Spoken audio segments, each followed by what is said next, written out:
কেন্দ্রগুলোকে দখল করে সেই কেন্দ্রে জোর করে প্রশাসনকে ব্যবহার করে সেই ফলাফল পরিবর্তন করা হয়েছে। এখন যেই প্ল্যানের কথা আমরা শুনেছি, আমরা সেই প্ল্যানের একটা বাস্তবায়ন বা সেই প্ল্যানের একটা স্বরূপ কিন্তু এই নির্বাচনে আমরা দেখতে পাচ্ছি। এই নির্বাচনে সুস্পষ্টভাবে ফলাফলে কারচুপি হয়েছে। ভোট সুষ্ঠু একটা পর্যায় পর্যন্ত সুষ্ঠুভাবে হয়েছিল, আমরা সেটাকে স্বাগত জানিয়েছিলাম। কিন্তু ফলাফল যখন ঘোষণা করার সময় হয়েছে, ওই সময়টাতে স্পেসিফিক অনেকগুলো আসনকে টার্গেট করে আপনারা দেখেছেন বাংলাদেশ খেলাফত মজলিসের আমির আল্লামা মামুনুল হক ঢাকা 13 সেই আসন, ঢাকা 8 আসন, বাংলাদেশ জামাত ইসলামের সেক্রেটারি জেনারেল আসন, এরকম স্পেসিফিক কয়েকটা আসনকে টার্গেট করে সেটার ফলাফল পরিবর্তন করে দেওয়া হয়েছে।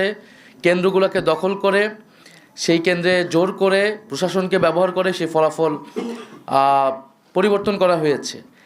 এখন যেই প্ল্যানের কথা আমরা শুনেছি, আমরা সেই প্ল্যানের একটা বাস্তবায়ন বা সেই প্ল্যানের একটা স্বরূপ কিন্তু এই নির্বাচনে আমরা দেখতে পাচ্ছি। এবং এই ধরনের ফলাফল কারচুপি করে যারা পুরনো আমলে আওয়ামী লীগ যেইভাবে নির্বাচন করেছে সেই ধরনের প্রচেষ্টা আমরা যাদের ভিতর দেখতে পাচ্ছি, তারা কিভাবে রাষ্ট্র পরিচালনা করবে, কীরকম দেশ পরিচালনা করবে সেটা নিয়ে জনগণের মধ্যে প্রশ্ন এসেছে। এবং নির্বাচনের পরদিনই যারা তাদের প্রতিদ্বন্দ্বীদের উপরে হামলা, সারা দেশে নির্বিচারে বাড়িঘরে হামলা, আগুন লাগানো, হুমকি এবং এলাকা ছাড়া করতেছে, তাদের কাছে এই দেশের জনগণ, এই দেশের মানুষ কিভাবে নিরাপদ থাকবে সেটা নিয়ে প্রশ্ন এসেছে। এবং সেটার জন্য আমরা 11 দল কিন্তু ঐক্যবদ্ধ হয়েছি। এবং ডক্টর শফিকুর রহমান বলেছেন স্পষ্টভাবে যে এটার জন্য রাজপথে নামার প্রয়োজন হলে আমরা সেটার প্রস্তুতি নিচ্ছি। কারণ এই দেশের মানুষকে যারা 11 দলের পক্ষে নির্বাচনে কাজ করেছে, নেতাকর্মী সমর্থক, তাদেরকে হেফাজত করা, তাদেরকে রক্ষা করার দায়িত্ব আমাদের। আরেকটি কথা আমি বলতে চাই, আমরা জনগণকে অভিবাদন জানাই যে জনগণ এত প্রতিকূলতার মধ্যেও 11 দলের পক্ষে ভোট দিয়েছেন, 11 দলের পক্ষে বিজয়ী হয়েছেন। অনেকেই অনেক কারচুপি করে তাদের বিজয় আটকানো যায়নি। আপনারা দেখবেন যে গণভোটে কত পার্সেন্ট ভোট পড়েছে, 60% ভোট পড়েছে, 60+ ভোট পড়েছে।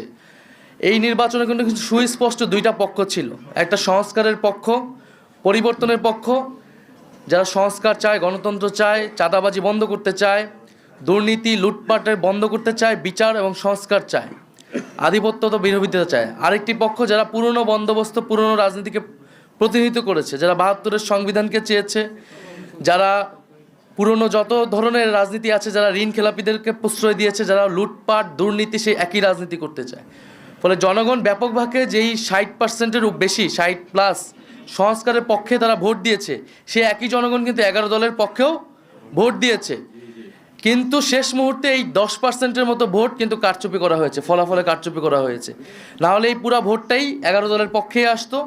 শেষ মুহূর্তে 11 দলের অনেক গুরুত্বপূর্ণ নেতাকে এবং প্রার্থীকে হারিয়ে দিয়ে ক্ষমতা নিয়ে নেওয়ার চেষ্টা করেছে। এবং আমরা নির্বাচন কমিশনে সেটা সুস্পষ্টভাবে এই অভিযোগ জানানো হবে, প্রার্থীরা জানাবে যাদের, এবং নির্বাচন কমিশন সেখানে কি ভূমিকা পালন করতেছে, তাদের অবস্থান কি, এর উপর নির্ভর করবে আমাদের নির্বাচন নিয়ে চূড়ান্ত অবস্থান। ধন্যবাদ সবাইকে।